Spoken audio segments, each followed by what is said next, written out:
Good evening. I've been left alone to show you the chant, to take you around the cave. But no, I'm not going to be on my own tonight. But the reason that I am here saying hello to you is because Dean has made good in his promise. And like any count, they expect to be announced.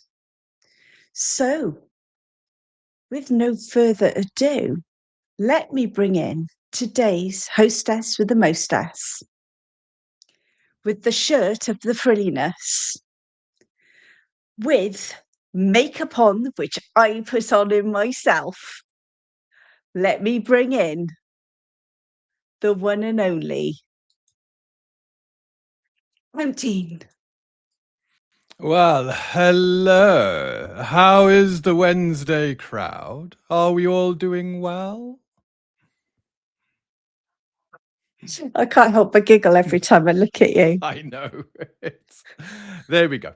The money was well worth it. I think Jack would appreciate it. And we keep to our promises, and the pledge is being met. How'd you like the wig, though? You forgot the wig. Yes, but I didn't want to spoil the surprise. You wouldn't let me use bobby pins, though, guys. I think that's really spoiling it myself, because if it falls off, I'm going to make him put it back on. Yes, indeed. Leave your makeup alone. Oh, yes. Oh, and I've just noticed we need to pop that up. There we go. We do indeed. Now, I am going to do the most important thing, which is to say hello to the chat. Now, today is all about one of my favourite subjects from a long time ago, which is Planescape. But tonight we have a Paladin Steve. Hello, Paladin Steve, who decided he would lurk tonight. We've got Kane. We've got Kane Q1. We've got Jeffrem Denker. Hello, Jeffrem. The Dungeon Delver, I believe, will be through soon. He's got some announcements to make, and so he's going to be popping on. We have, I'm not, Zelda? Zelda? Zelda? Wait, Paladin Steve's talking about Zelda. We have got Michael. So yes, Michael, unfortunately, because we're babysitting the channel for Jack, it means I actually log in as Jack. So it does look like he's here, but unfortunately, you never know, may be able to grace us, but I greatly doubt it. Which is a bit sad at the moment because they're very, very busy. So also we've got AGP. So hey, AGP, lovely to see you. I've said Jeffrem. Have I missed anyone? No, I think I've got everyone. So we've made good on this promise. So I was thinking about something for Easter. I was thinking if between now and Easter, which is what, 2 weeks, Dean? Two and a bit it's weeks. 2 weeks, two and a bit. Yes. Then essentially, if we hit, what do you reckon? 15, 20 super chats? We'll go 15, I think, over 2 weeks. 15 super chats over 2 weeks, and Dean will become the Easter Bunny. There we go. Sound I am like this. updating it. And there we go. So there you go. See, we deliver on our promises. I think actually, Dean, you need to do a little twirl. I need to do a twirl. They need to see that frilly. That's better. Look at that. Look at that. Look at that frilly shirt. That is something else. Yes. There we go. So, and again, just reiterating, we take absolutely nothing. Everything goes to Jack and Vic soon. Can't give you a major update, I'm afraid. I believe that they are still trying to encourage the boy to join them. They are. So it's just taking a bit of time. He's warm and cuddly and doesn't want to come out. All right. So the poor guys, they're just just go through it at the moment. You all know what it's like if you've had kids. So just want to say, as I'm sure that Jack will announce and give you guys an update as soon as he can. All right. That's, you know, exactly what I know. It's exactly what Jack put on X the other day. And that's exactly what we're all aware of right now. So just to say that's where it is. And I do believe we have a guest hiding in the back room. I think we do. Who is Shall it? we bring him on? Let us bring through Dungeon Delver. Hello. Hello. How are y'all? Oh, Very we're not well. bad. Thank you for joining us today. Yeah, well, just stepping up, saying hey. Of course, now I've already sketched out a solution for this babby not coming yet. Basically, what they need to do is build like a relatively high speed turntable, maybe 18,000 RPMs, and you put her head towards the hub. Right, and you get it going a good amount, and you got somebody standing by to catch, and at the right moment, the baby just fire out like a rail gun, and that'll do. All I can say to that Dungeon Delver is you first. And if you want to face Vixen and suggest that to her, I wish you luck. I know. Anyway, how y'all doing? Oh, we're all doing really well. But we've also got another guest hiding in the back room. We're going to bring through, and then Dungeon Delver, we're going to hand over to you to give us some announcements. But I'm just going to bring through. Although we have had our first super chat from Paladin Steve. Hang on, let me get my job. Hello, it's Ashray. Ashray, say hello to everyone. A little spider told me that the paladin got demoted to a fighter. Oh, that's just mean. That is. I mean, I'm Drow. What do you expect? And already we have a super chat in of $5. Let's get her done. Thank you so much, Paladin Steve. Thank you. Really appreciate that. I know that it would be greatly appreciated. Okay, so the first thing we're going to do, guys, is we're going to start off with Dungeon Delver. Give us some updates. Some updates. Well, do you want to hear about the con? Do you want to hear about the software? What do you guys want to talk about first? I am a very accommodating chap. Why don't we start off with a little update about your software, and then let's get into all of the fun about the con. Okay, all right. So, this is very niche. I get that. I completely get that. But I have released recently, just a couple of weeks ago, the ultimate version of CROM, the Character Record Organization Manager program. It is now 100% feature complete. I mean, it was feature complete before, as far as compliance to making a character with the AD&D rules, but I added a little bit of it. I supersized it. You're now getting a large drink and a large fry with it, because now, in addition to all of the wonderful stuff that CROM could do before, I have added a new spellbook management feature, a new inventory management feature, and the ability to create a first edition Advanced Dungeons and Dragons character in 3 seconds, and that's not a joke. Wow. You can create a table ready character in 3 seconds. What's that? No, you know what we're going to do? I won't do it on this one, but we'll get you on another stream, and we've got a minute timer, haven't we, Dean? We have, and we'll do it with you. Right? Sure. Why don't we do that? I think that'll be fun. 20 characters I can knock out for you.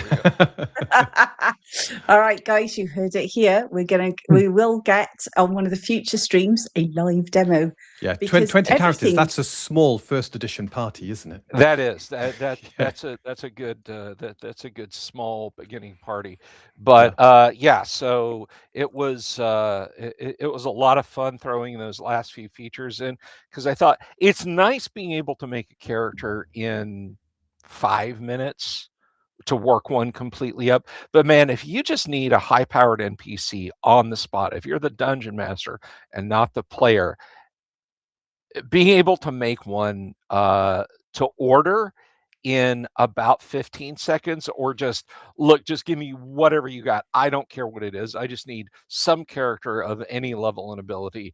Just do it in 3 seconds. That was absolutely, I thought, an essential feature. So I added those things, and that is what you get now with Chrome version 1.9. And that is available for me. You can drop me an email, bsylvie@gmail.com, and I will tell you where and how to purchase, and it will make your first edition AD&D games so much easier. Whether you're a beginner, whether you're a veteran, it is just that good. It is the last word in first edition AD&D character creation. Oh, I think we've had a good question from Michael there. Yes. I'm going to pop it on there. When does the NPC party option hit? I'm sorry. Does it take you? Do you not have the 20 seconds it would take to do that? I mean, really, dude. It's just it's literally like 5 key presses to make a character. My brother, he knows. Michael knows. It's an NPC character party generator. I'll butter your head. If I had to guess, you'd need it that quick for all the character deaths you're gonna have in 1E. Kidding, of course. Possibly. But anyway, yeah. So that's what's going on with Crom. It has been a labor of love. So if you're seriously into first edition AD&D, or if you're just getting started, if you just like, yeah, I really want to play it, and I need just something simple to help me understand the process, it's gonna be the best tool possible. I don't want to toot my own horn too much, but yeah, it is really the best possible tool you could use for character creation. Fantastic. Do you know what? There you go, guys. Yep, I think I saw you demo it once on your channel, and it looked very impressive. And you've done this Thank you. all yourself from the ground up. Yes. Absolutely. Yes. What an amazing feat. All joking aside, honestly, toot your horn, because you're older than I am, and you know technology a lot better than I. Yes. Well, it ain't the years, it's the miles. Yeah. Oh, But, and of course, Yeah, I wasn't Then- saying. Well, I wasn't saying age has a bad thing, no. yeah. I don't know. All of my aches and pains tells me a lot about age being a bad thing at times. Oh, at times. Yes. Yeah. So the other thing that's going on, of course, next month. I say that like that's a great length of time away. It's not. It's Oh, no. it's a few weeks. It's 2.5 weeks, isn't it? 2.5 weeks. Thank you. 3 weeks. Sorry, yeah, Eh, 3 weeks. Thank you for the panic attack. I appreciate that. It's fine. It's if you but- ever need one, just ask a project manager. Sure, it is. It is that wonderful time of the year once again for the GWOC, the Great Underground Online Gaming Convention, where we celebrate the creation of the Delver's Dungeon channel in gaming convention form, because I was bullied into doing it by my players, or by my audience rather, who became players. What it is, the GWOC is an all online on Discord gaming convention where you can come in, you can sign up for games, you can sign up to run games. We've got merch, we've got we've got just all sorts of cool stuff. We're going to have guest panels: Alyssa Hazel, Richard Witters. We're going to have TSR veteran Tracy Lesh. Eric Garland and Heidi Gygax Garland are going to be there. It's going to be a lot of fun. They're all going to be doing panels. Sky Hernstrom, who's an amazing, not just a fantastic pulp author, but a pretty good artist himself, is going to be there doing panel or running game. He hasn't decided which yet. Maybe both. And it is all online. So of course your travel costs are zero. There's no charge for getting into the convention itself, or being a game master. And the only thing you have to pay for are snacks. We will be having an auction. There will be an auction at the con. I will be auctioning off another reproduction original Dungeons and Dragons wood grain set. So that's going to be going on. And as I mentioned, let me see. I don't have my reading glasses on, so I am squinting hard right now. But let me see if I can get and share the logo for this. Oh, For this, yes. because I quite like this. I'm rather fond of this. If you don't follow me on social media, then is this it? Yes, there it is. Okay, so let me do that, and then I'll do a quick share. I'll share window. So there, share. I think I just shared that. Yeah. So Have I just bringing it through? yeah, there you Oh, go. there we go. There we go. So I went for the Black Sabbath Masters of Reality tribute this year for Guac 6 for 2026. So if that's your jam, we will have a merch site. Dungeon Minister is actually my co-host because he's got a spring website that he sets up, and he's been doing the merch every year, and he and I split that evenly, so you can get that on a pint glass, on a t-shirt, on a little dice bag kind of thing. So it's going to be a lot of fun. It's April 9th to April 12th. I've got a few games in. I'm going to be running, well, I say running so much as kind of facilitating, helping out, and possibly playing in the original Dungeon board game from TSR, Space Hulk, which is, of course, is a classic board game from a time when Games Workshop did not suck. And then on Sunday, the last night, I'm finally getting my AD&D on at a Guac. Hopefully, folks won't need too much assistance, and I can run a game. I will be playing. I will be running Tomb of Horrors Sunday afternoon. We'll be closing You've found some victims, have you? with some death under the hills of the Medio jungle. So I'm looking forward to that. I'm trying to see if I can get into anyone's games because, of course, I want to make sure our panels are going smoothly. Amazing Game Pro says, how do you sign up to be a game master? If our lovely and talented hosts would share this link that I'm going to put in the back room. But basically what it is you will go to the Discord. That's an order. You will go to the Discord. You will go to the Discord, and upon being at the Discord, actually, Dean, I'm going to click the invite button. You've got an invite to it now. But let me see. Where is I'll go to private chat. I'll paste it there.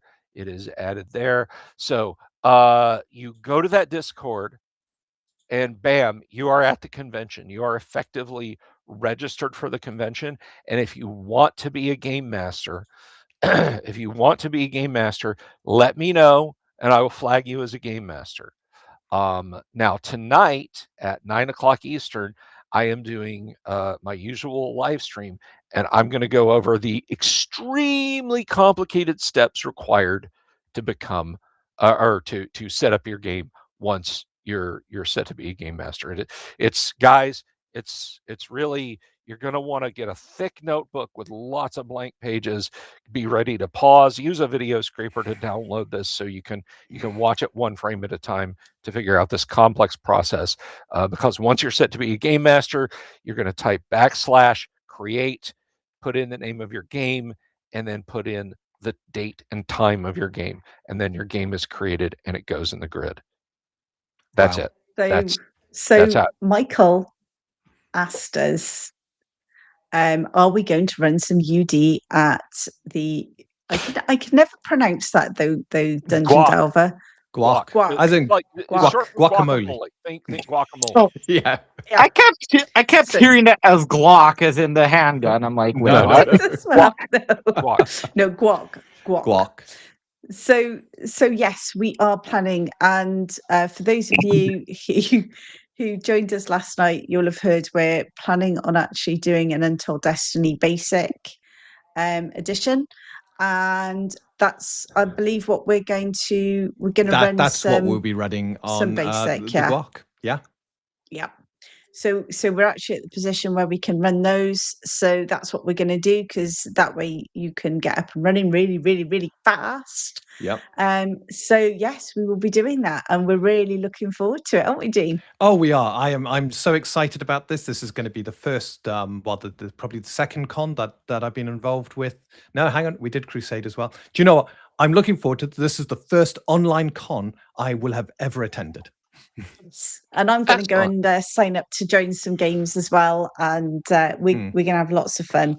So thank you for that, Bill. That's just fantastic, and you are more than welcome to hover, though I know how busy you are, so I won't get offended if you desert us when we're talking about Planescape. But It is it's second not edition. really a first, it's second edition Planescape, isn't it? I can assure you, it was based off of Manual of the Planes by Jeff Grubb. I actually do need to dip. That's but, okay. Absolutely no, it has fine. nothing to do with that. It has everything to do with me being pulled in 30 directions at once. But We understand. I will wish you guys the best of the rest of the show. Thank you for letting me come on and chill for a few minutes, and I will bid you all good afternoon. It was lovely to talk to you. And It was always lovely to have you. Thank you, Dungeon Delver. Yeah, Right, thank you. I'll take care. Bye. Hang on, I've got a cat. Can you see? You got a cat. There's a surprise. Right, come on, Lily. There we go. Ah, So where is were Lily. we? Yes. We were about to enter the portal. Yeah. We were about to disembark, and you were about to go and show some of the clueless around the cage. Absolutely. So, shall we start with the lady herself? Just a quick image. Whet the appetite. The Lady of Pain. Oh, Like, that's what my excuse matron me, mother. choke. That's what my matron mother likes to call herself. Yes. This was Don't the they all? creation of Adana Knutson. She was the concept artist for all the sort of art you now see refined by other artists, and she came up with this concept for the Lady of Pain. And I think it is one of the best images of an NPC that I have ever seen, and I absolutely love it. But what is Planescape? Well, Planescape was designed by David Zeb Cook, and released in 1994. So well into the second ed era. He based it off the 1987 Manual of the Planes, created by Jeff Grubb, which was then, of course, based on information from the Player's Handbook that was created by Gary Gygax. So all of this goes back to a very solid foundation. And David Zeb Cook, he was told to create a complete campaign world, not just a place to visit, survivable by low-level characters, as compatible with the old Manual of the Planes as possible, filled with a feeling of vastness without overwhelming the referee, distinct from all other TSR campaigns, free of this world's devil and demons, and explainable to marketing in 25 words or less. And he might not have hit that last one, but I tell you what, I think he hit all of the other notes really, really well. And he came up with the idea of SIGIL and the factions and built on that, creating, or rather bringing more depth into the planes and what that was all about. The linchpin being SIGIL, or SIGIL, as some people like to say. Not many. We also otherwise say SIGIL. SIGIL being the sort of heartbeat of the planes, a city in the very center of the Outlands where all powers could meet because it was considered neutral territory. And you step out of line, and Lady of Pain will come a calling, and you'll be sent to the maze for your penance. So, how do you think? Is that a good start for the campaign setting? I think that's a lovely start to the campaign setting. Now, I'm a bit... Oh, might be picking up my dog yapping. Oh, it's okay. It's all right. So But I've got a question to the people Goblin has in the opinions chat. about it, apparently. So I've got a quick question for the guys in the chat. How many of you ever actually played Planescape? Because, I mean, I know we did, but it wasn't really something that we saw a lot of. In fact, some people got grumpy when you played Planescape because of some of the rules and some of the differences you had playing on the planes. So I'm just wondering, because all of you in the chat, if you've actually played Planescape, I'd really like to know. So there's a question for you, all right? So Ashray, did you ever actually play Planescape, or is it just the fact that it's where Loth lives? I've never played it, but I've definitely read on it because I'm just obsessed with all things Drow and the Loth aspect. Excellent. Well, I'm gonna give you a little tale about what happened to us and trying to get into Planescape. So back in the 90s, I was working for a telecoms company, and I had a job in London, didn't I, Dean? I had to go and do a big upgrade for a firm in London. So we were desperate to get our hands on Planescape. We couldn't get it. And it wasn't like these days where you can just order it online. It wasn't in any of the shops around Cardiff. No. But we identified that... That's it, just flight share. I've realised your hair looks better than mine. This is really not on. And we identified that the Orc's Nest in London had copies of the Planescape box sets. So I actually got to London early before the upgrade to go and find the box sets. Now I have one of the very box sets that we got. So here it is. Here we go.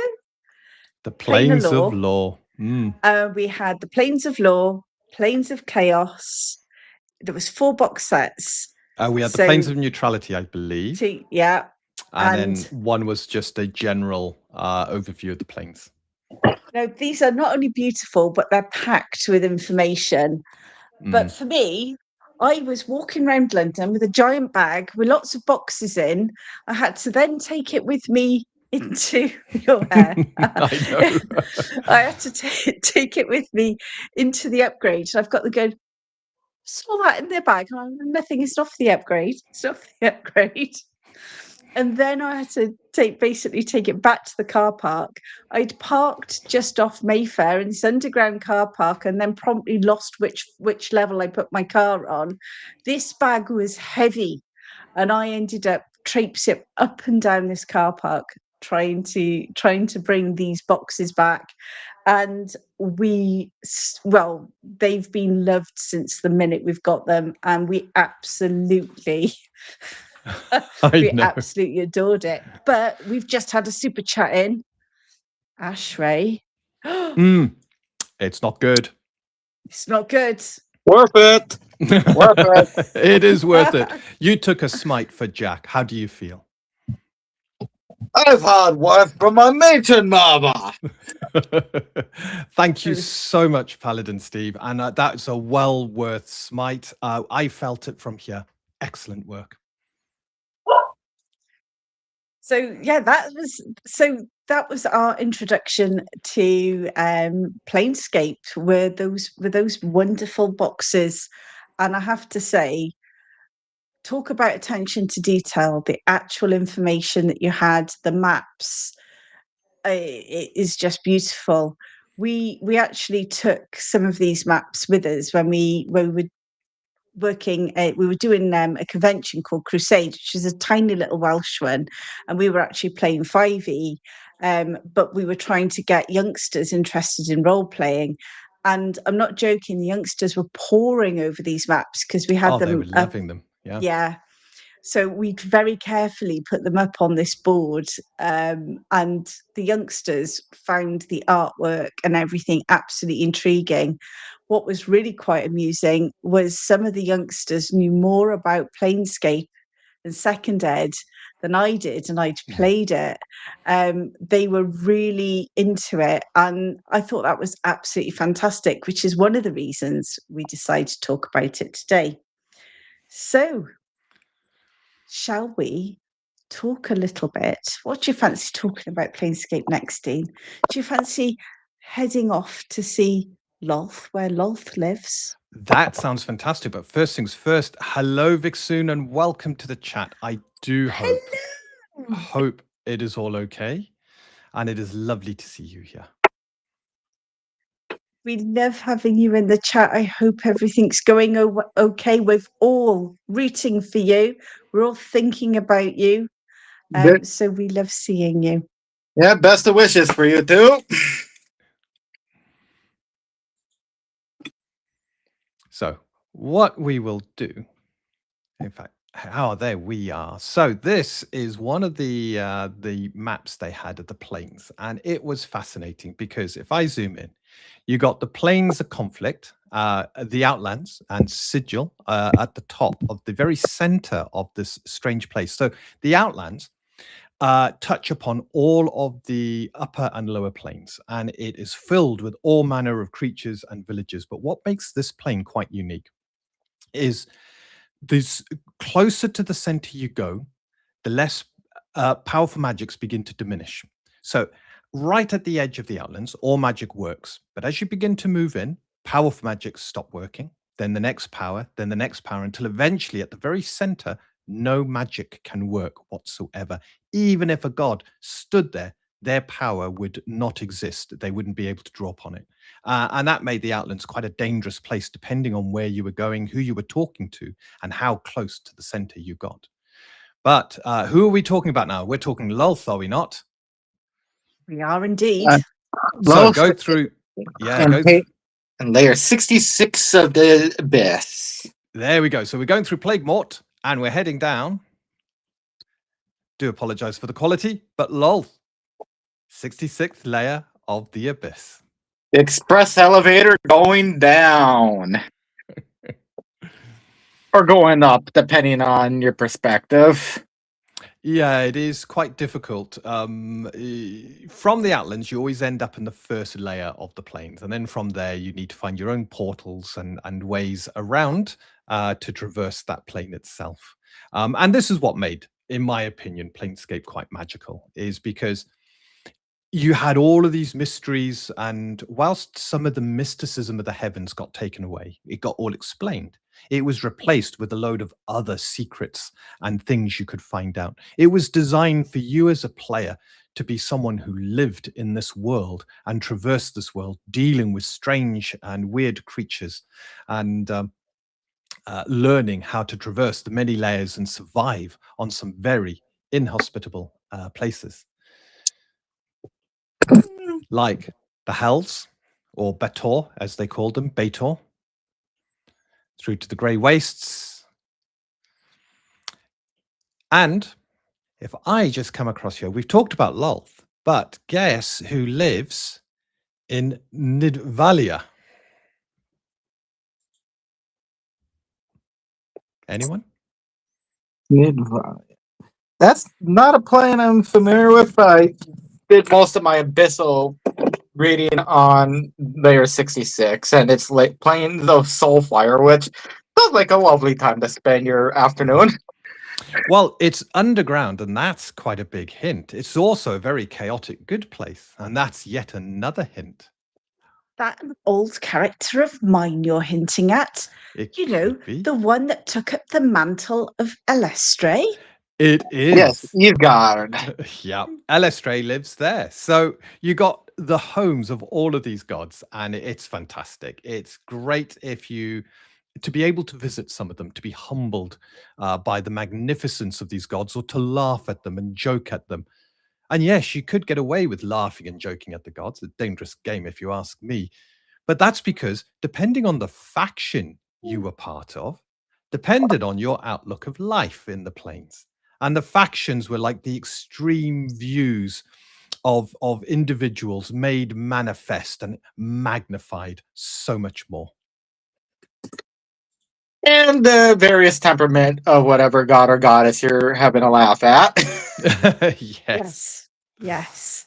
So, Ashray, tell us a little bit about Lolth. Mm. I mean, Lolth is there in the abyss.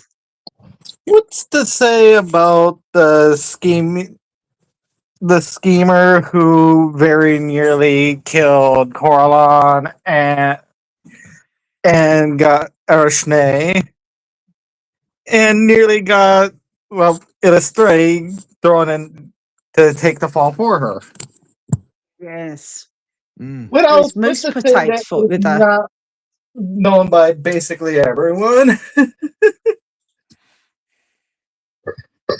Except I like to give a little twist to her when I have her speaking myself because I like to give her the stereotypical Valley Girl voice and mannerisms, which comes across as a cat playing with a mouse. Oh, quite Oh. interesting. Mm. And being so different than what one would ordinarily expect also throws off with uncanniness. Absolutely. I must admit, when I played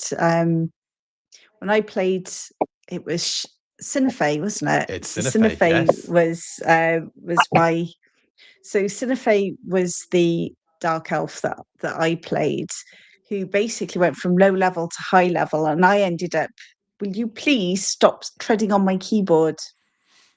And I actually ended up taking on Alistre's mantle. I ended up reaching those lofty heights where I actually picked up the mantle of the long departed Elistre, and that was fantastic. It was great fun. But yes, Lolth, not a nice god, not a No. nice god at all. Yeah, in the book Tangled Webs, which is set in 3rd edition, she kind of forcibly turned Lyriel or Lariel Bainray, however you pronounce the first name, into an avatar-like state for a bit. And black flames everywhere on the ships and all that fun stuff. Yes, I have to say, I haven't read those books, and I do actually need to read them. But yeah, that was all sort of set in third. But when you have a look at some of the stuff from 2nd edition, now Yeah. you mentioned something to me earlier, which was about tieflings. So I Yeah. also have played a tiefling in 2nd edition, and funny enough, my tiefling came from Sigil. Mm. Nice. And yes, I did mention tieflings there because majority of the tieflings I would run, I would put actually in the Illustrian settlements like such as Imberlor or the Promenade of the Dark Maiden, because well, Illustria is all about redemption and all that, and within those settlements, as long as you can provide some sort of benefit to the community, they basically will accept most anyone. Yeah, that is true. So, But which is like a glove right there. and I think one of the things that really called to me about, I mean, tieflings, we all joke about tieflings, don't we? I mean, they have become a bit of a misnomer in our circles. But second edition tieflings were something else, weren't they, Dean? Oh, they were. And if I just pop this up, this is a great picture of some second edition tieflings. And if I pop us on the side there. I saw that picture while I was reading into them to refresh my memory on their lore, and that picture struck me amusing. Like, the dude's like, okay, we got a problem here. And the amazing thing with tieflings back in second edition is they could pass for human or elf, because they weren't all strange colored skins with horns, and not the tieflings you get today that are almost this sort of a multicolored kind of obvious devilish person. But tieflings could sometimes be quite subtle. They could also not be subtle, have a lower half of sort of goat legs and a tail, or the only sign that there was something wrong with them, if I could use that term, a smell of ash when they're about. It could be as subtle as that or as obvious as we see in that picture. And that's what I loved about tieflings. Tieflings, they weren't all very similar to each other. They were all very, very unique in how they came across. Yes, I'm fully enough. Go ahead. Sorry. It's all right. It's always difficult when people are talking on these streams, so don't worry about it at all. No, one of the things that I found, because I played a tiefling with some very subtle, because I was having to spend a lot of time on the prime for the actual campaign we were doing. We actually spent a lot of time on Torrell, but we also spent a lot of time plane hopping. I actually had some very sort of subtle features that gave me away as being a tiefling. But I think one of the things that has been lost with tieflings is all of that. Yeah, there you go. Those are the tables you could roll on, and it was just so much fun. I mean, who doesn't like a good table? I know. And there was so many options in there, so many subtle options, so many obvious options, and you could end up with some incredible abilities as a tiefling. But you had to take a bit of a risk, roll those percentile dice, see what you got during character creation. I actually like it be less subtle myself, but the way I see it is, it really depends, like, how strong or recent was whatever happened that resulted in your bloodline being tiefling. Yeah, and that's the thing. That was one of the beauties about building sort of your characters. And the other beauty of building a character, regardless of if it was a tiefling, if it came from the plains, you had so many options. And if you came from the plains, now my tiefling, whose name is Ta'anai, and is my all-time favorite character. Anybody who's ever seen me on any channel knows that Ta'anai was my all-time favorite character. I belong to a society. Ashray, have you ever looked at some of the societies that you can get in second ed? I have not, actually, because We were in for a treat. I've only done a light exposure, and I've only had like 8 to 10 years of the system that my friend group and I play. Well, all I can say is one of the things that I think it gets missed from a lot of the, I'm going to say it, modern systems. There you go. Yeah. I think is some of the depth that you got with the factions and the societies that you could be a part of. And Ta'anai was actually a member of the Society of the Sensation, or the Sensates. And basically, she would never say no to something that she hadn't tried before. The rules of the society said you had to try. You could dislike something, but you had to try it.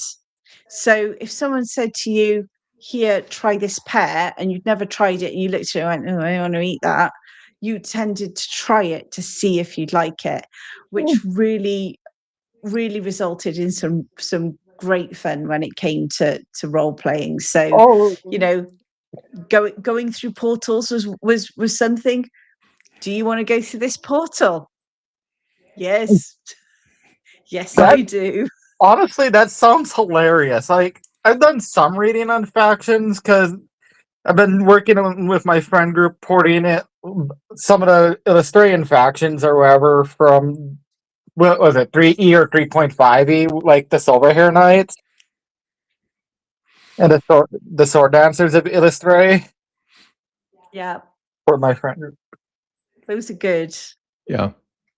Yeah, They're really- in third edition, the factions they tried to bring them in as prestigious classes, and it just didn't work because the faction isn't a class. The faction is your outlook on life, how you view the world around you. So for the society of the sensation or the sensates, their view of the multiverse is it's there to be experienced. You have to feel it, you have to live it, and Yeah. you have to do something. If it presents itself and you've never done it before, because not having that experience means you're missing out on a key secret that the multiverse has yet to reveal to you. And I found that fascinating. You loved it, Vicky, because I think I did. it suited, I think, you as a player as well as your character. It was absolutely chaotic, and it was absolutely fun to play. And it's have I ever tried smiting Ashley? It's a divine experience. Well, I Well, have done the I'm Eldritch gonna have to Smite now. being I've done the Eldritch Smite being that I'm a warlock. Oh, I think we might have to have the both Paladin and Ashray on at the same time and just sit back, get the popcorn out. No, because something, I'm fairly sure we're not allowed to have fighting on a channel. I'm pretty sure we're not allowed to have them there. Oh, So, could you imagine? We could have our own version of gladiators. We could, but I wouldn't want to disrupt the library. It is a somber place, albeit It is. riddled I with am portals. evil, but I'm actually lawful evil, not chaotic evil. So And the factions, there were a lot of factions, and the were. way they interacted with each other, there's a couple I'm going to mention as sort of specials here. The Fraternity of Order, or the Governors, as they like to be called, they existed in the high courts, and they administered justice within Sigil and the planes as a whole. So, do you think that Paladin Steve would like the Governors? oh, I don't know. I think there's a better one for Paladin Steve. You But do, he do you? he could, because they were the judges. So they would look at contracts. They would decide if there is a dispute, whose side whose side was right, whose side was wrong. So the kind of adventures you could expect in Sigil with this is, as an adventuring group, you may be given contracts and be asked to fight on behalf of a greater power. The greater power can't obviously enter Sigil; they're barred from doing so. But you are then in front of the governors with your contract, arguing against a djinn or something like that, another creature, and the governors have to be persuaded one way or the other. So anybody who was, oh, I think we're getting a bit of noise there. That's probably just dog barking. That's absolutely fine. We got cats on our end. Not so lawfare, not warfare. Absolutely. However, the governors are backed up by another group who are called the Harmonium, or the Hardheads, and they live in the city barracks, and they're all about, they believe, before we move on, the governors believe that the multiverse is defined by a set of rules, and when you understand those rules, you unlock the secrets of the multiverse. So they're always striving to find out what the truth is. The Harmonium, on the other hand, they believe that the multiverse can be united in harmony. And they might have to bash a few heads to do it, but it can be done, and it will be done. And they effectively the police force in Sigil. And they will find the Burks who are breaking the law and bring them in front of the governors. And the governors will then pass sentence. And then guess what? The governors hand them to another faction, the Mercy Killers, or the Red Death. They exist in the prisons. And their view of the multiverse is that everyone, once everybody has been cleansed, then the multiverse will reach perfection. So they take the guilty and they administer punishment to those guilty. And I love that kind of triangle you've got of these three factions. They work closely together, but with very different outlooks on life, but they all kind of feed into each other. There are so many other factions, and I think one of the other ones I kind of liked was the Dustmen. Do you remember the Dustmen? Oh, at least the Dusters, yeah. The The really Dusters. thin, yeah, they're really thin, and they were all really somber, and they just sort of drift around. They were Oh, emos that was before emos creepy. were about. Yeah, they were. That's exactly right. I always remember that because when you were playing, if they ever appeared, it used to really, everyone used to get really sort of and really sort of quiet and quite sort of, you'd almost like back down. It was the weirdest thing these different factions would have on you. It was quite the Dustmen lived in the morgue, weird. and their view Yeah. is that the multiverse is purgatory and we're all already dead, and when we die, that's when we get free of the multiverse. So they make sure that the dead are put to rest, and if they feel someone's escaping death, they look to change that and make sure that they're not trapped in the multiverse forever and that they get their freedom through dying. So a very interesting faction. Where's the bunny ears? There isn't yet. Oh, sorry, we got stuff flying everywhere here. Doing. It's nice to have you here, Death Angel Shadow. What I'm going to do is bring it up. We have so this is the count, the pledge I lost last time. We got a new pledge going now, and that is if over 2 weeks we can hit 15 super chats for Jack, I will be dressed up as the Easter Bunny, ears and all. I vote for Easter Spider instead, but apparently I'm overruled. Yes, so that's the plan. So guys, if you want to see Dinny full bunny, then got to get those 15 super chats. We've got a couple of weeks to do it, so that'll be really good fun. Yes, I have to say one of my other favorite factions was the Sign of One. Oh yes. That was, I remember in one of the stories that we had where we actually hit the Sign of One, and this person, because they believe they're the center of the universe. Now I know we all have met someone who believes they're the center of the universe, but they actually, the Sign of One, they said each believes that they're the center of the multiverse, imagining the planes into being around them. Oh, look at this. AGP says challenge accepted. Oh, thank you, AGP. Thank you, AGP. Although I'm not thanking you either. I don't want to be dressed up in bunny ears. Well, I'd rather see you dressed up as the Easter Spider instead, but I must admit, the Easter Spider sounds fun, but not as much fun as seeing Dean in cute bunny ears, because that's going to be hysterical.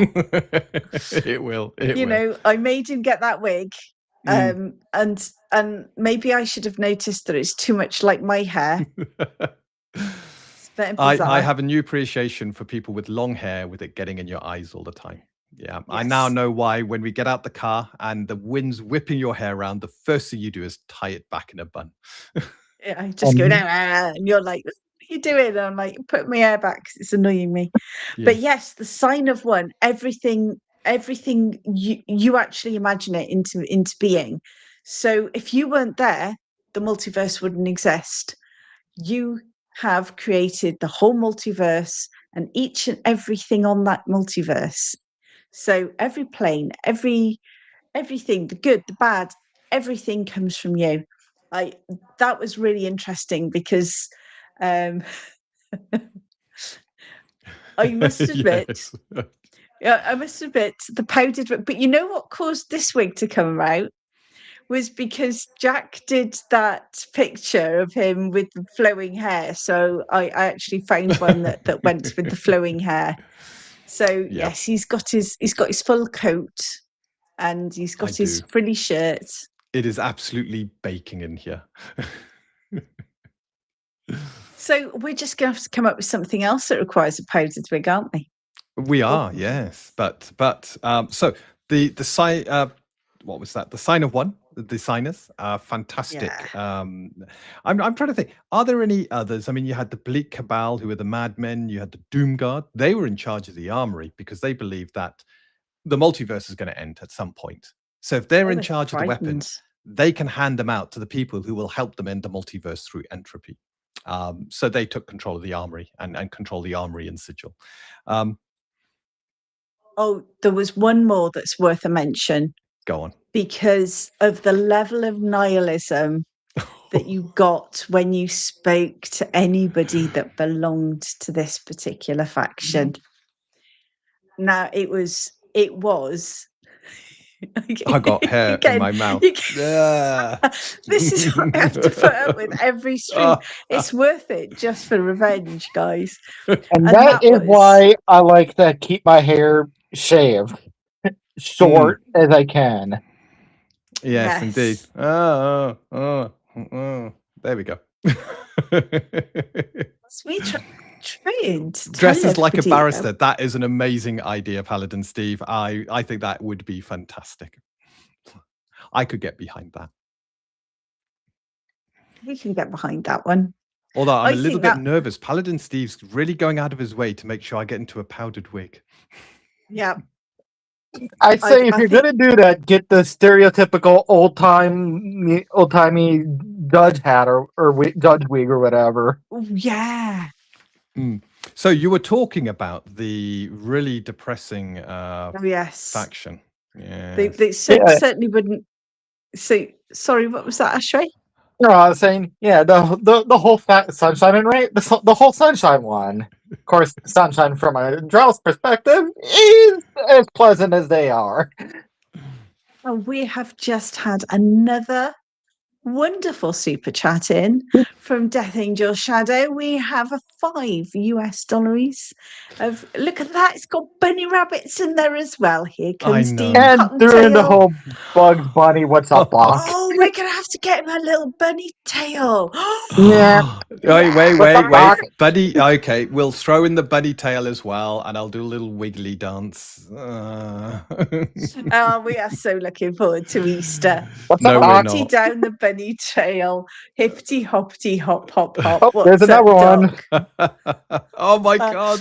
Thank you, And Jeffrey. Jeffrey Denkar as well. So Death Angel Shadow followed Sharpish by Jeffrey Denkar. Planescape is a little odd for me. For while I've DM'd D&D for ages, I never did DM Sigil. Played it in 2E, 3A, and even 5E, which is weird as I mainly GM Riffs. Have to run it one day.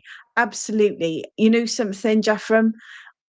I love Planescape.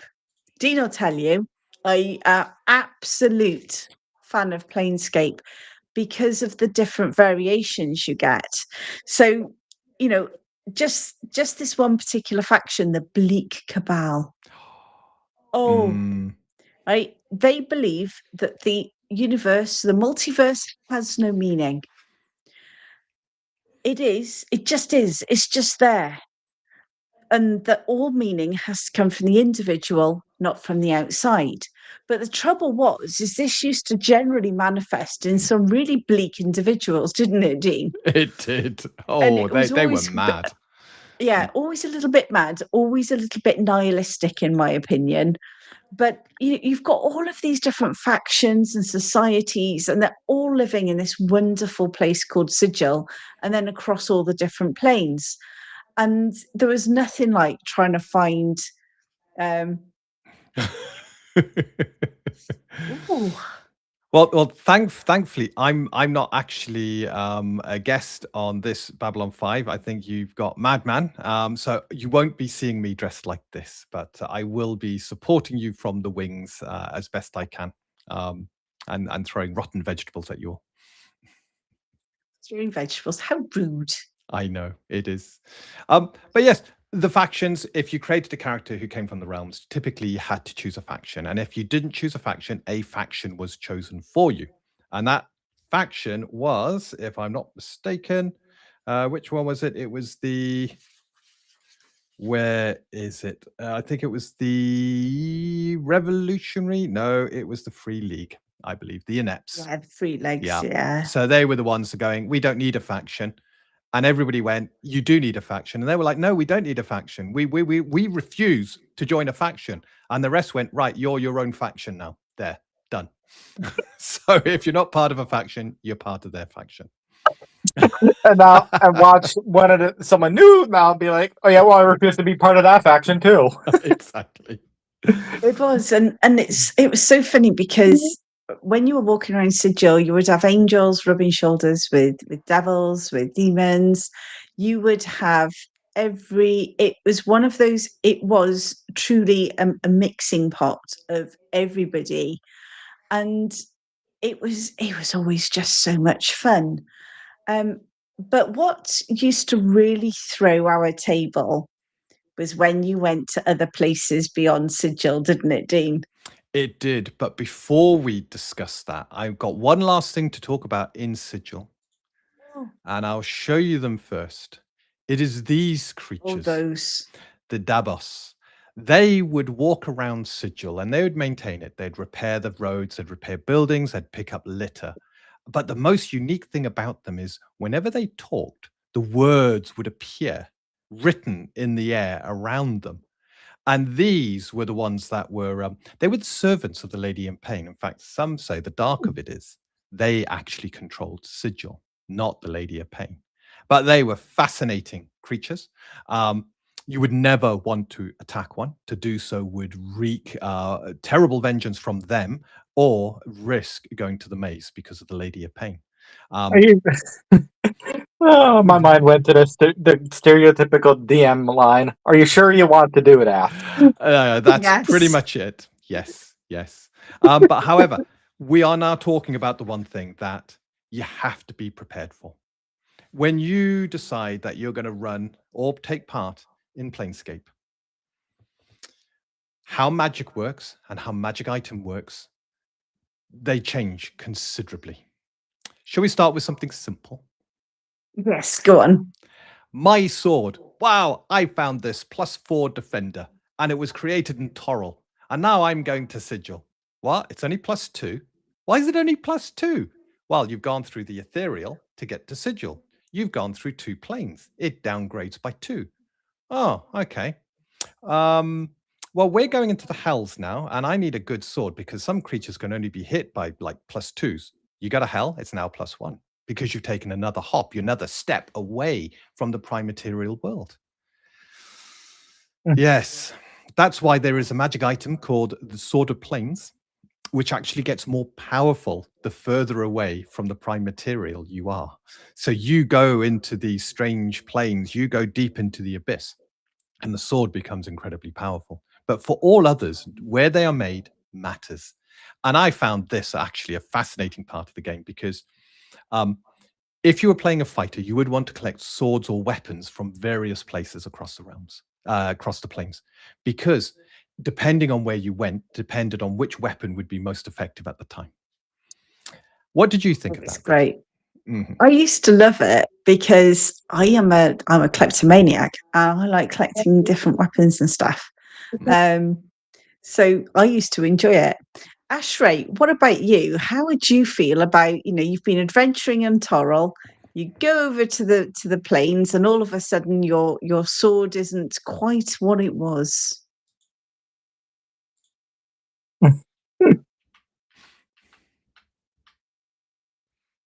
We got a bit of sound issue there. I think we might have. Oh, it's just me muting and unmuting based on background noise. Oh, it's okay. No worries. So how would you feel about having sort of a sword that you've had on Toril and then going to the plains and finding that your +4 sword is no longer a +4 sword?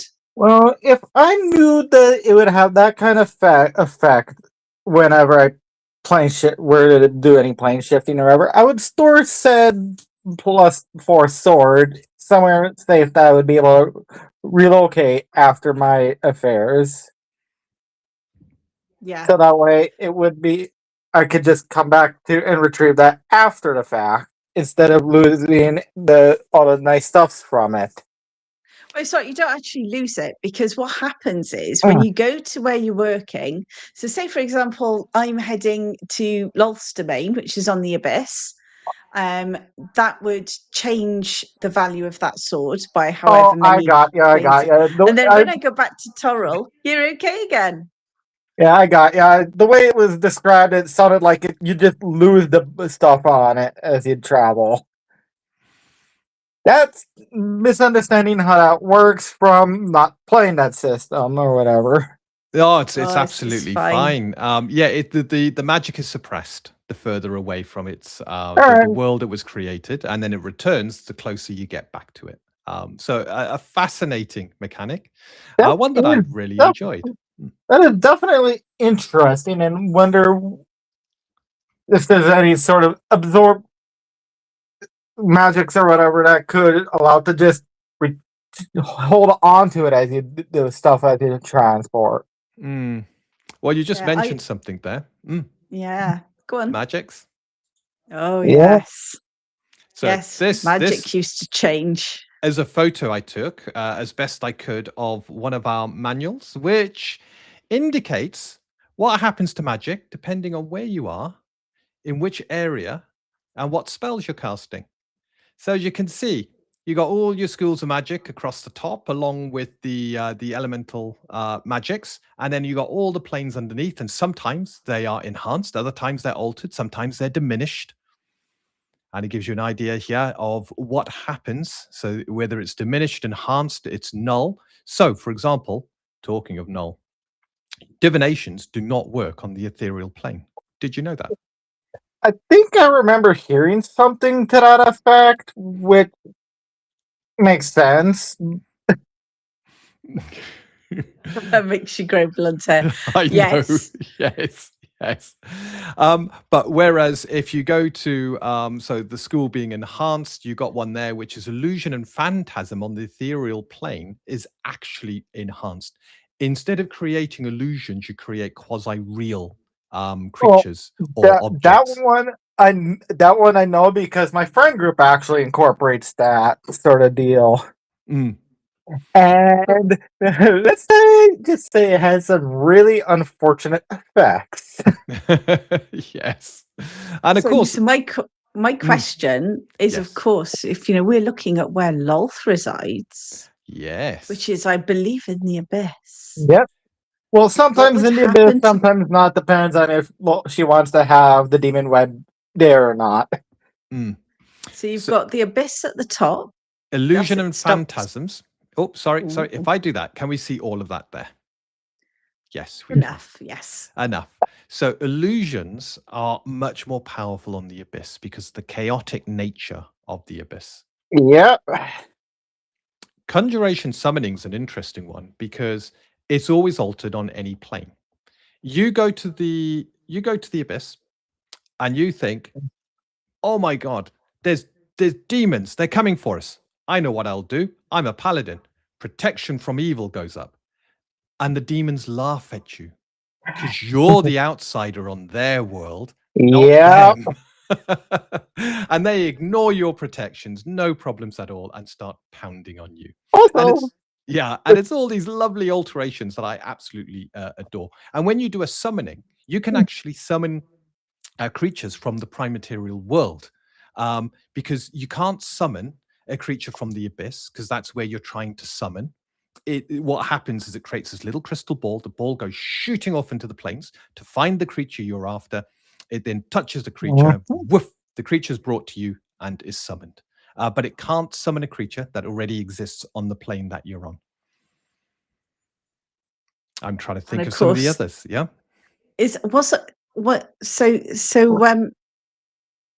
Well, aren't I right in saying that if you were sort of fighting things on their home plane, things are going to be a lot stronger there, like the Yeah. Yoklos. it was always there was always a bit more of a challenge. Yeah, there were two things to consider here, and this is one of the reasons the Blood Wars never take part in the Abyss or the Hells, or Because they then tend they'd not be to. dead, yeah. If And you that is kill a why they will demon, go on for all eternity until the multiverse gets wiped Yeah. out. Absolutely, because Because if they'll you, just reform into soul stuff in their home plane. yeah, they just reform. You you kill a Denzian of another plane outside of their home plane. They just go back to their home plane and reform. Kill Yeah. them on their home plane, and they're dead forever. Yep. So In the third book of the Starlight and Shadows trilogy, Shakti Hunzran, I had to remind myself how to pronounce her last name, had a hell of a time after she was banished to the abyss after encounter with Lyriel Bainry in Tangled Webs, and turns out, even for a trial, being in the abyss for a period of time wears Anya quick. it will do, absolutely. So we've discussed just how magic items can be completely transformed. Spells can be completely transformed depending on where you go. Divinations is a classic one. You cast a divination in the abyss. You're going, we need to find a portal out of here. We're being absolutely overwhelmed by demons. I'm casting a divination. I'm asking one of my god's agents, where's the nearest portal? And you get this reply, nearest portal is around this corner. You go around the corner and it's a dead end. And behind you, a bunch of demons begin to corner you in. Because it wasn't your god answering your divination. It was the closest power on the abyss that answers the divinations. So magic is, and the way it's transformed, the way it's twisted, I found fascinating. What did one of our power players think of the Planescape? Oh, they hated it. They did. Because, yeah, the rules kept changing. And that's what they didn't like. They didn't understand it. There was a rhyme and reason to it, but it wasn't one they could control. Therefore, they didn't like the campaign setting. Meanwhile, that I don't tie myself to any power gaming stuff. I just go with whatever feels natural for the character at any given moment. Damned if I do, damned if I don't. Yep. I think we have in our time seen full scale sulking because of the differences, but it's a challenge. I found as a wizard, I would spend ages poring over the things, going, "Oh, what spells do I need to memorize? Because these ones are rubbish. These ones," and it was complicated, and it really did take so much time. Yes, thank you. Yeah, we need to do that more often. We need to have a little shortcut thing we can hit to just send that out. I have been doing the Widgemy widget at the bottom. Yep. But thank you, Death Angel Shadow. Thank yes, you. Please please subscribe. I would like to, Jack, when he comes back to his library, to see the library fully stocked and busy with people. So there's one last thing we need to discuss. What is it like if you played a cleric or a priest in Planescape? Given it was fun. This is the home of the gods. So what do you think? First level adventurer, you created your cleric. You're in the Outlands. Nice and easy place to start. In the Outlands, and you cast your first spell. What do you think happens? Well, I'm guessing it would either be stronger or weaker depending on wherever it is and whoever your god or goddess might happen to be. That's just me taking an educated guess there, though. You're almost right. The magic suffers the same consequences as any magic on the realms, but there's one additional thing on the planes. But there's one additional thing you need to take into account. The further away from your god you are, the less powerful you become. So like magic weapons that lose pluses, you lose levels. So if I'm on the Outlands and my god is in the seven heavens, but it's not the immediate first layer, it's one of the second layers of the seven heavens, I'm 2 steps away. I lose 2 levels. I might not even be able to cast spells as a priest whilst I'm in the Outlands. Based on that, in theory, if you were closer to, you'd be gaining levels. You don't gain levels, but your spells become more powerful. And if you're actually on your god's plane, then you get the full yes, it's caster levels rather than your levels. You don't get energy drained. God, could you imagine that? Your caster levels get dropped, and the spells you can cast drop accordingly. Well, it was a fair educated guess, at least based on what I knew. Oh, hurt. absolutely. It was a very good guess. So it meant playing a priest was actually, I think, one of the most challenging classes. Paladins as well fell into that because you might just get to, I think it was 10th level before you had spellcasting, but that would only apply if you're actually on your god's realm. So I most of the don't know time if you wouldn't. the system had warlocks, but I would imagine it's a similar setup there because whatever your patron being happens to be, and they're playing. Yeah, they didn't have warlocks, and I'm not too sure what 5e did to that rule, other than I think they left it alone because it is a slightly complicated rule with the magic items, the alterations of spells, and priests. So I suspect we'll never know, will we? If warlocks existed in second edition, would they? If they did, I think I would treat it the same way as the whole cleric and paladin setup there, just because that would be consistent with it. I think you're right. I really do. Because you're getting your power from your patron, and your patron is a power potentially within the heavens or the hells.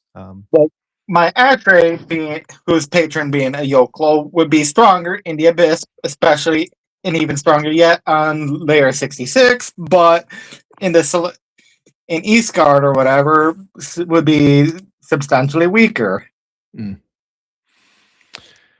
So there we go. That is a whistle-top tour through Planescape. One of my most memorable settings. One that I loved running. Vicky, did you like playing in it? It was my favorite. Yep. Yeah, because even though we were playing a lot on Torrell, the fact that we did because we used to go from Torrell to Sigil and then round the plains, and we got to do so many things. I mean, I remember trying to traverse the plane of Earth, and that was a nightmare. But there were so many different things and different experiences. And maybe it was because I was also playing an exceedingly chaotic character. It was absolutely, it was like a ride on a roller coaster. It was always something different.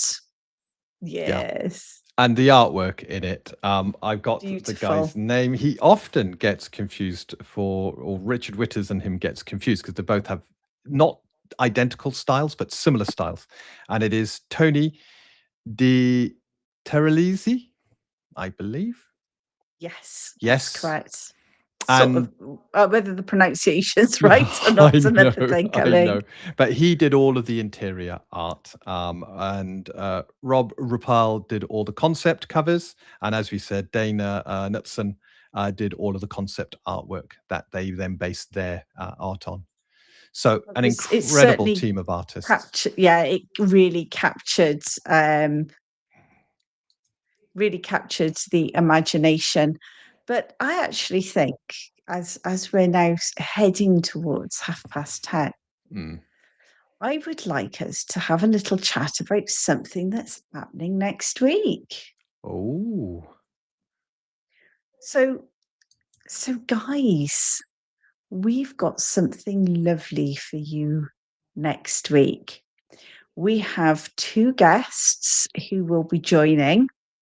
It's a really small panel, but it is all about art and TTRPGs. It is all about what is it like to be a TTRPG artist? What's it like working as a TTRPG artist? How you can get hold of TTRPG artists. And we have 2 fantastic guests in store for you next week. We have Richard Witters, who has been on here before and we all know and love, and Winston, obviously, hopefully will come along. And we have Jamie Noble. So both of these artists are superb. They have done some artwork for so many games out there, and they are going to be here.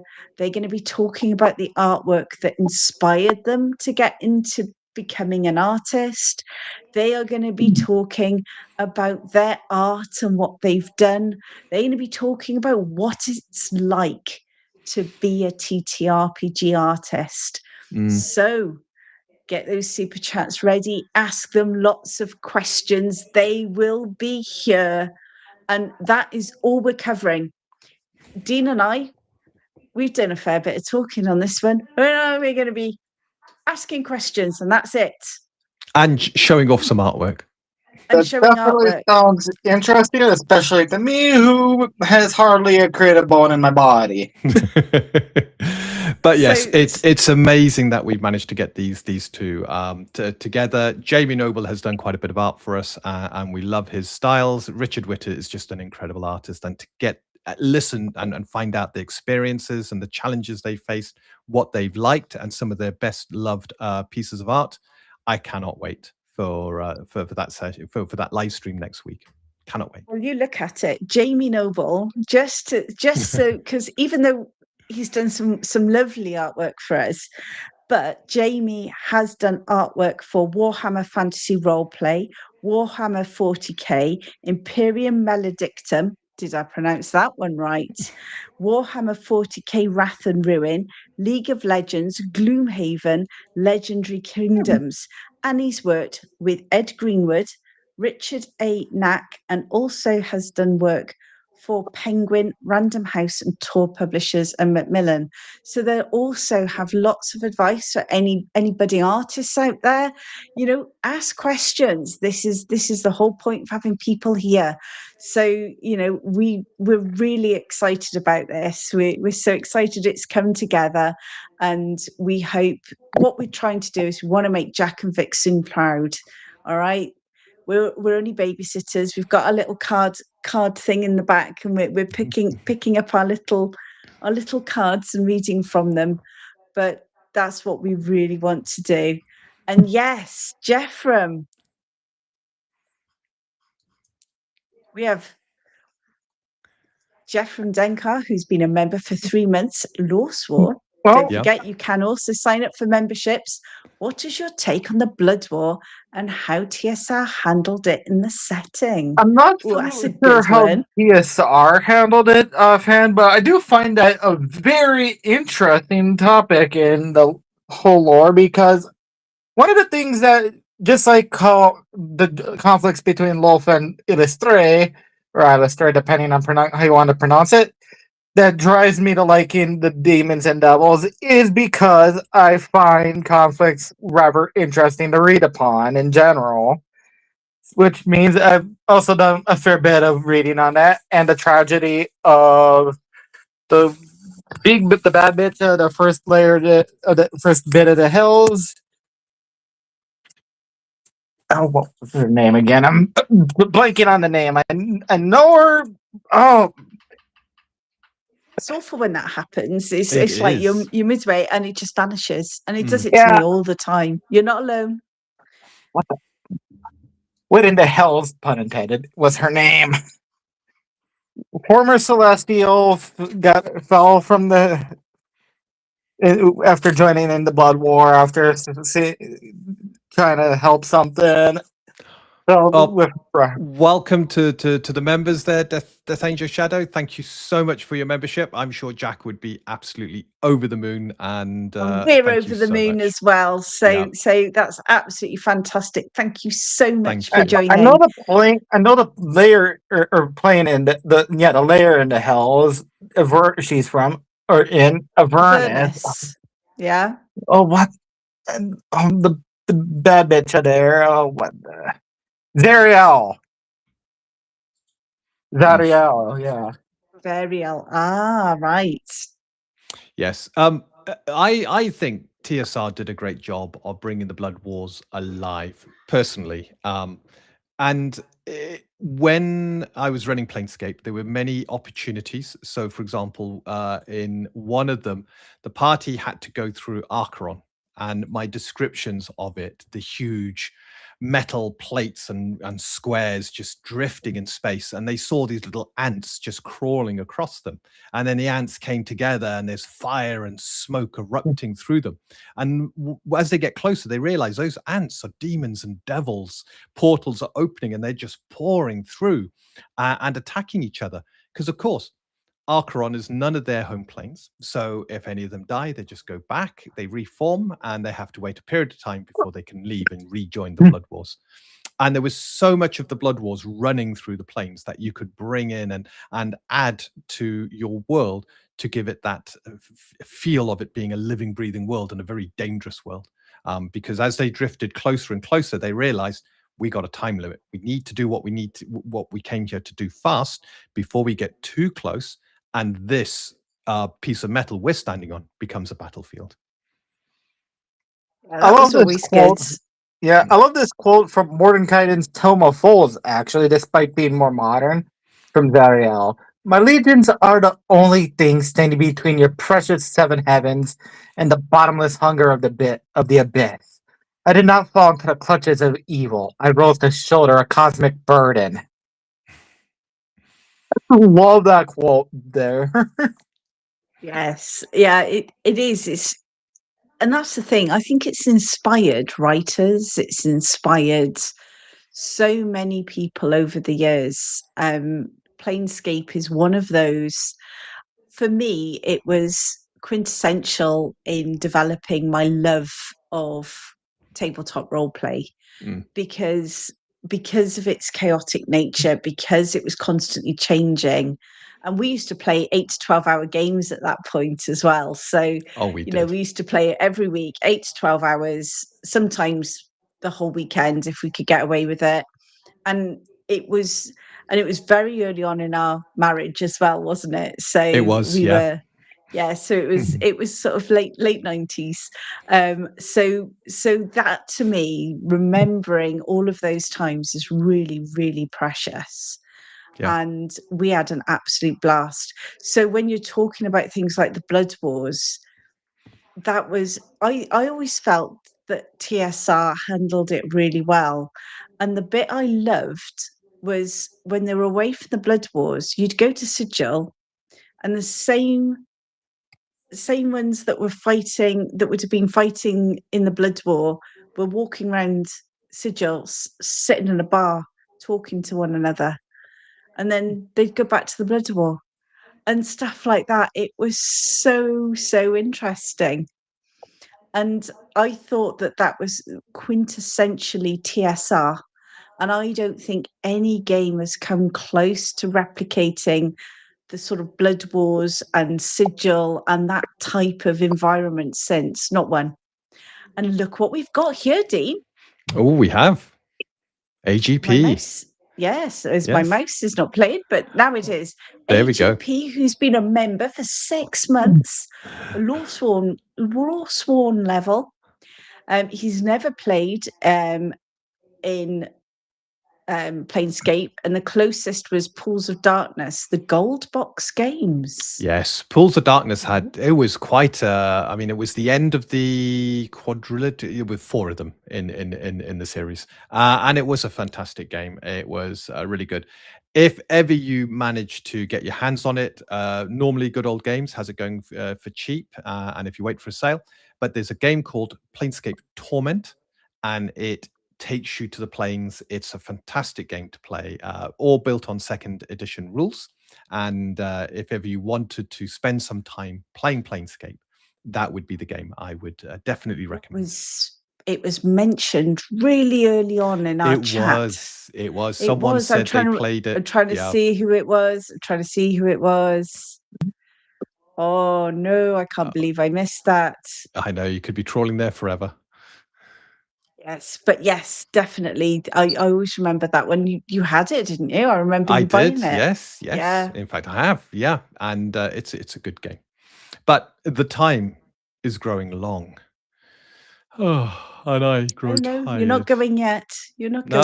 Oh. No, because Death Angel Shadow has basically said that he too has played in games lasting 8 to 12 hours or more.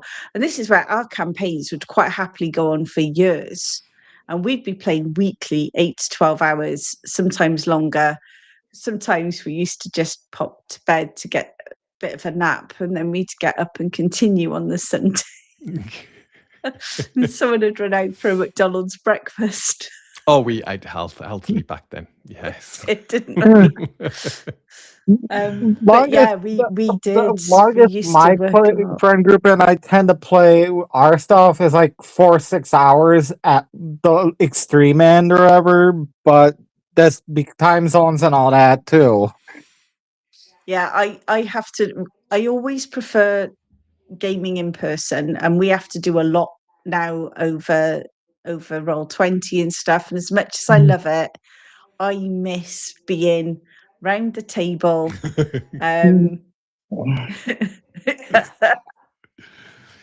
Oh, that did make me laugh. Oh, and wow. Oh, Could we start over? Yeah, I've never actually been able to play in person because my friend group is all one's in a different state, a good bit away from me. One's all the way in Norway, and another in Finland. So that'd be awkward to try to arrange for in person. It would Admittedly, be. yes. Yeah. But that's yeah. the beauty of the internet. We've been able to meet so many interesting characters, interesting people, play games with them no matter where we are in the world. And I gotta say, I give my Finnish friend a hard time based on the language and say that the language there is abyssal.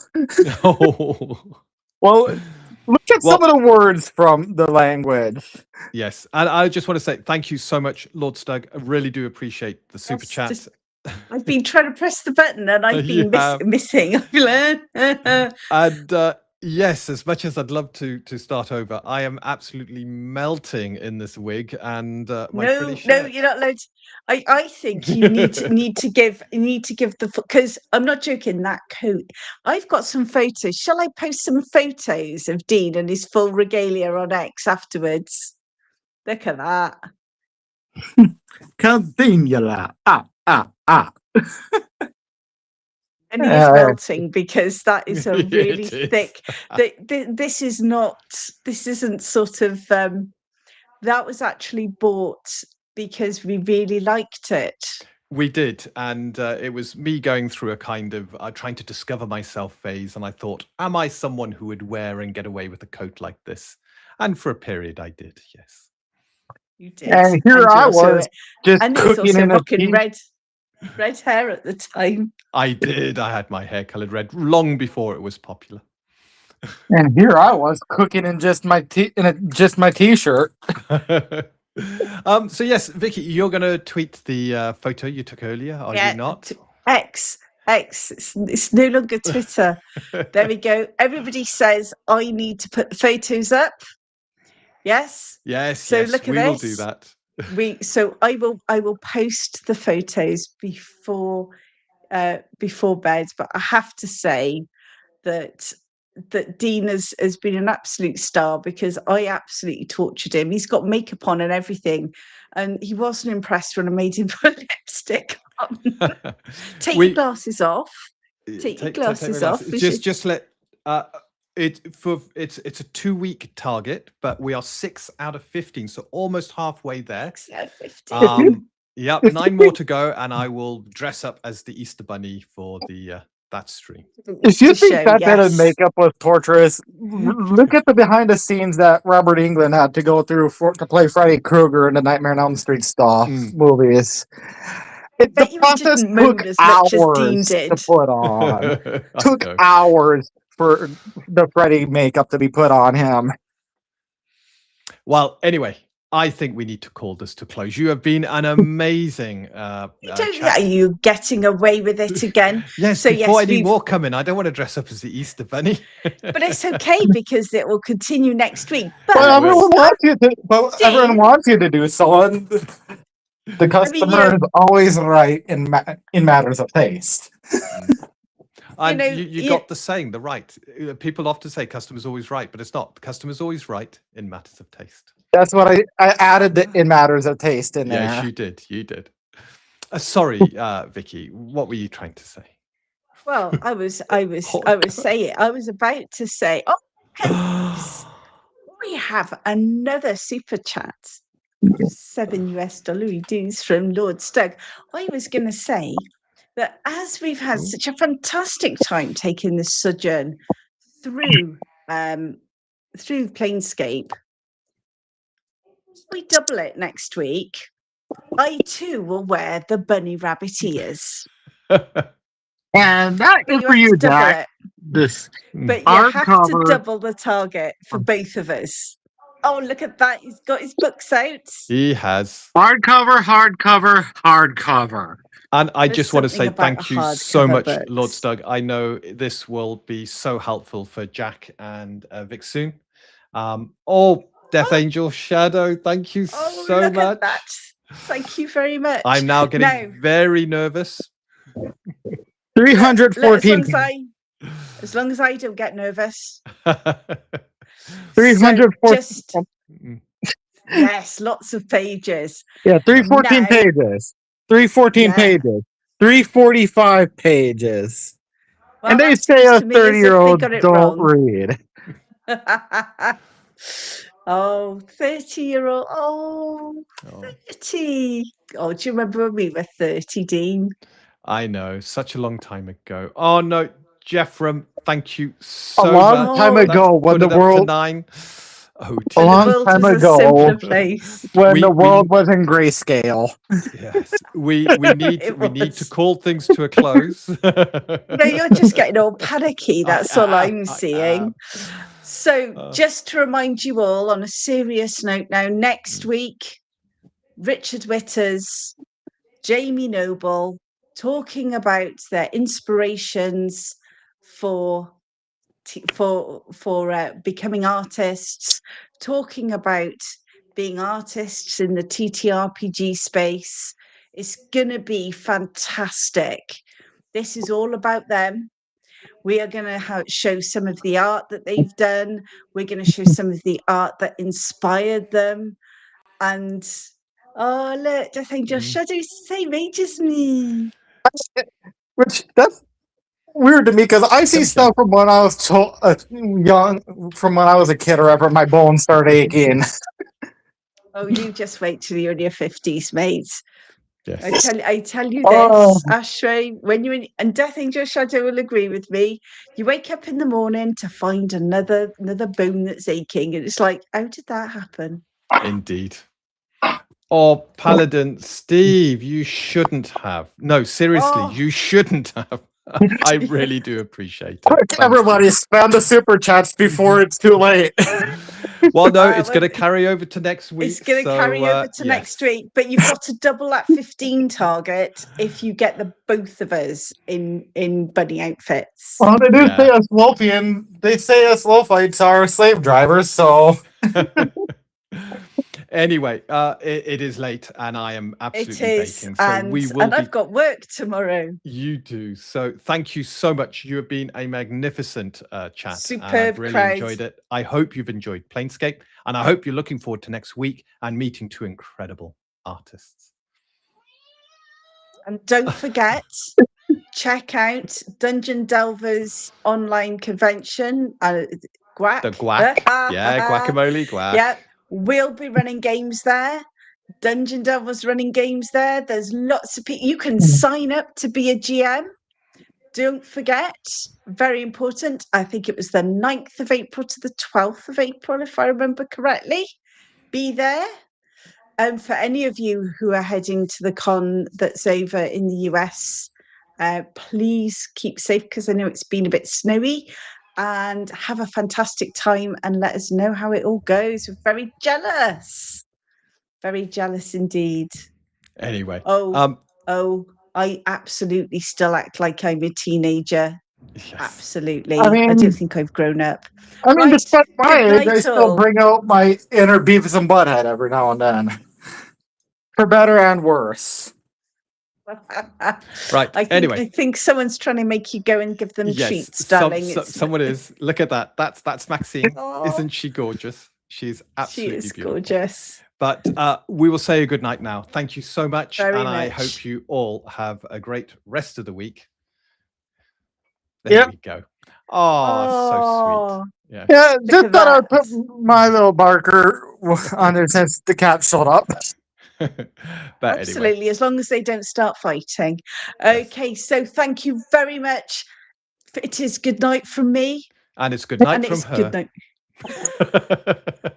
We're rubbish at this, aren't We're we? terrible. Right, we go in. Night all. Good night. Good to knocked. Good night, Ashra.